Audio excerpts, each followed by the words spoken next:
Nung nakaraan ng pagpunta ko kay Lamia ay pinahirapan ako sa pag-akyat ng buko na napakataas ay meron naman palang pwedeng damputin na laang. Pero ngayon nga ay siya naman ang pahihirapan natin. Paglalakarin din natin siya ng malayo tapos pahihirapan nating magsagwan. At nanghuli na nga rin pala kami ng sigapo at nagputrip din sa Kubo. Napatid! So yun na nga guys for today's video. Kung naaalala nyo nga pala yung pumunta baga ako sa Barangay Tagin tapos umakyat ako na napagkapag ano daw? Miming kasi! Yan, nung ingay ni Miming, nakakalimutan ko tuloy ang aking asabihin. Hindi, yun na nga kung maalala nyo nung umakyat ako na napakataas na nyog. Kadugto nga pala itong video na ito. Kumbaga ay kinabukasan. At ang balak nga namin ay matapos niya akong ipasyal sa kanilang pamamahay. Siya naman ang ipapasyal ko sa bahay namin. Hindi na nga pala ako masyado nag-video pa sa daan at alam ko naman na alam nyo na kung saan ang daan papunta din sa bahay. At saka para dire-diretso yung lakad namin at gawa ng si Mia ay naiinip na. Yan ang tagal daw bago makarating kami sa bahay. Ito naman, akala mo naman na hindi rin ako naglakad ng ganyang kalayo papunta sa kanila. Nagpahinga nga lang pala kami saglit at pupunta naman kami ay sa palaisdaan. Sayang nga lang hindi niya natsyempohan na pagpunta niya dito ay may hibas. Eh di sana'y nakaladkad ko ito sa hibasanan. Sana all Mia kahit nasa initan fresh pa din. Kasama nga pala ni Mia yung kanyang kapatid at parang pinag-isipan talaga naming mabuti yung susuotin naming damit magkakakulay.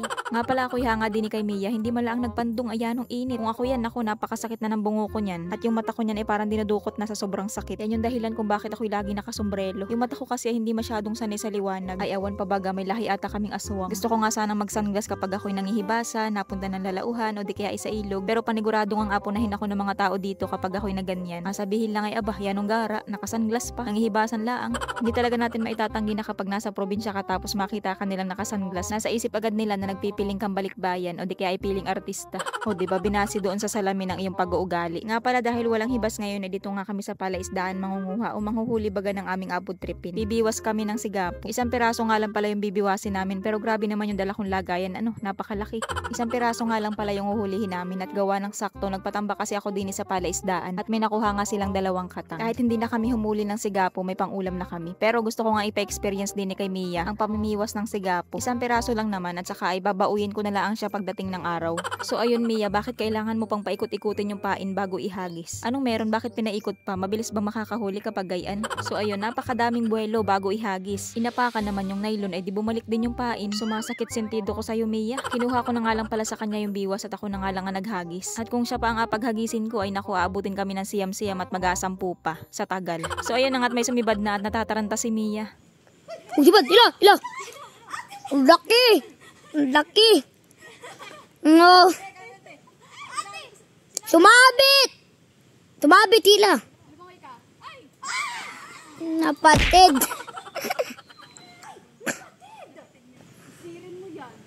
Sigapo mo. Ano yan? Nasa 700 yan. 700 pesos? Ote! Mayaman ka na sa June. Dahil may 700 pieces daw ako na sigapo ay mayaman na daw ako. Aroy sana nga. Nga pala sayang yung nahuli niya kanina. Malaki pa naman. Malaki na nga yung nylon namin ginamit ay napatid pa rin. Kung hindi sana sumabit din sa kahoy, huli na sana yun. Nga pala hindi naman yun mamamatay kahit may biwas sa katawan. May mga isda nga rin ako nahuhuli sa pangingilaw na may biwas sa katawan ay. Pero depende pa rin naman yun sa tama ng isda. Basta may nakita akong sigapo na nakalutang dito kinabukasan ay asang pigahin ko si Mia. Nga pala bihira silang sumibad ngayon kasi nga pinakain na yan ni Papa. Mga busog pa. At saka malalim kasi ang tubig, nakakalat sila. Hindi tulad nung nakaraan naming pamimiwas dito. Pagkahagis mo pa lamang ng pain ay kagulo na. Sibad! Laki! Uy no!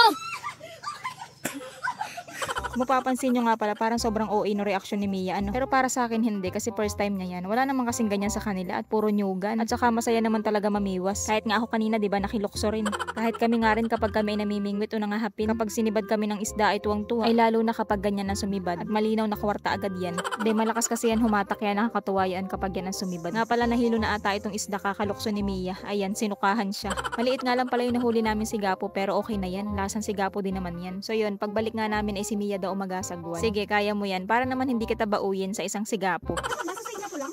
Hindi, pagbili ko na sa kabila naman. Okay. Oh, tinansya ko yun. Kabila naman. Pinakakupresyo ka naman. Kasi babangga ka natin. Kabila. Para lumiko. Sige, dyan lang. O ano, kung problema mo na ngayon yan. Ipalik ko. Ipalik ko mo. Ate, paano kaya papalikuin ako? Kuya, itulak mo. Ay, sabi mo ako. Okay, diretso na. Abante. Ate, di. Kabila naman. Kasi liliko na tayo dito. Ate, nasa dito sa pinto mo? Oo, go. Sige, abante na. Sabi.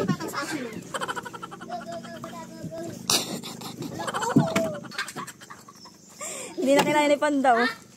So ayun, kinat ko na yung video at nakakaawa na si Mia. Nakakagas tingnan. So bali ito na nga pala yung uulamin namin ngayong pananghalian. Mabuti na lamang sakto may nahuling katang yung mga nagtatambak. Dito nga pala kami magluluto sa kubo at dito na rin kami kakain. Bali yung luto nga pala na ginawa namin sa katang ay nilaga na lang. Tapos aring sigapo inihaw na lang para makakain agad kami at gutom na. Parang masyado napagod ata si Mia sa pagsasagwan. Lugmok ay oh. So yun na nga bago tayo magpatuloy ay shoutout muna kay Joy Natividad, Mayan Roa, Panda! Ayan na naman sila. Nag-umpisa na naman sa kaingayan. So yun na nga mabalik tayo. Shoutout kay Mayan Rowanto, Kayla Apin, Oliver Behenyo, Claudine Cabigas, Ryan Salvador, Jimika Pagaran, at kay Diana Rose Garcia. So yun na nga mga katabo, di kain po tayo. Nag-check pa lang natin na. Sumakses ka eh. Ano to guys, babayaran sa ni Mia. Dahil dyan guys, panoorin yung ads niya para may bayad. Dang sunog. Hindi! Uy! Ako kasi nag-inom. Malamang ate, inihaw yan. Alam kang gusto niyo kulay pink. 10 kilo ate ng sigapo, kaya ate nakita niyo yung dugo at pawis para mahuli namin to. And taste test. So kailangan titikman ko muna siya ng walang sausawan. So ganito siya. So anong lasa ng 750? Hala! Masarap. Hindi. Lasa na siyang pa-crabs. Parang ang ano niya, ang siksik ng laman niya. Hala, kung kaya pala ito mahal. Kapabayaran kayo sa kanya.